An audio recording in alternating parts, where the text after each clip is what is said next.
ഇന്നത്തെ മീൻകറി അടിപൊളിയാ. അതെ, ഞാനുണ്ടാക്കിയ ടേസ്റ്റ്. പക്ഷെ ഇന്നലത്തെ മീൻകറിക്ക് വലിയ ടേസ്റ്റ് ഒന്നും ഇല്ലായിരുന്നു. പന്ന കൊടമ്പിളിയായിരുന്നു, അതുകൊണ്ടാ കറി കൊള്ളാഞ്ഞത്. അമ്മേ, റിസൾട്ട് വന്ന് കോളേജ് എനിക്കാ ഫസ്റ്റ്. ഞാനേ എന്നും അമ്പലത്തിൽ പോയി പ്രാർത്ഥിക്കുന്നതിന്റെ ഫലമാത്. അല്ല, ഞാൻ കഷ്ടപ്പെട്ട കോളേജിൽ പഠിച്ചതിന്റെ അല്ല. ഇംഗ്ലീഷ് സ്പീച്ചിൽ എനിക്കാ ഫസ്റ്റ്. അതെ, ഞാൻ ഇംഗ്ലീഷ് ട്യൂഷന് വിട്ടേണ്ടാ. അമ്മേ, ചേച്ചിയുടെ ഡെലിവറി കഴിഞ്ഞു. ആങ്കൊച്ചാ. ഞാൻ എന്തായാലും പറഞ്ഞില്ല ആൺകൊച്ചാണ്. ഞാൻ പറയുന്ന അടിച്ചിട്ട കാര്യം. എനിക്ക് 500 ലോട്ടറി അടിച്ചടി. ഞാനെടുത്ത ലോട്ടറി അതാ അടിച്ചത്.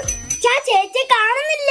അയ്യോ, കോളേജിൽ നിന്ന് വരേണ്ട സമയം കഴിഞ്ഞല്ലോ. ചേച്ചിയുടെ കൂട്ടുകാരി വിളിച്ചു, ഏതോ ഒരു പയ്യന്റെ കൂടെ ബാഗുമായിട്ട് പോകുന്ന കണ്ടെന്ന്. ക്രെഡിറ്റ് എടുക്കാൻ ഒരാളിപ്പോ വരും. അതിന്റെയും ക്രെഡിറ്റ് എനിക്ക് തന്നെ, ഞാൻ വേറെ ആർക്കും കൊടുക്കും. ഈശ്വര, അറിയാത്ത കാര്യത്തിന് ഇവർക്ക് ക്രെഡിറ്റ് വന്നു. അതിന്റെയും ക്രെഡിറ്റ് എനിക്ക് തന്നെ, ഞാൻ വേറെ ആർക്കും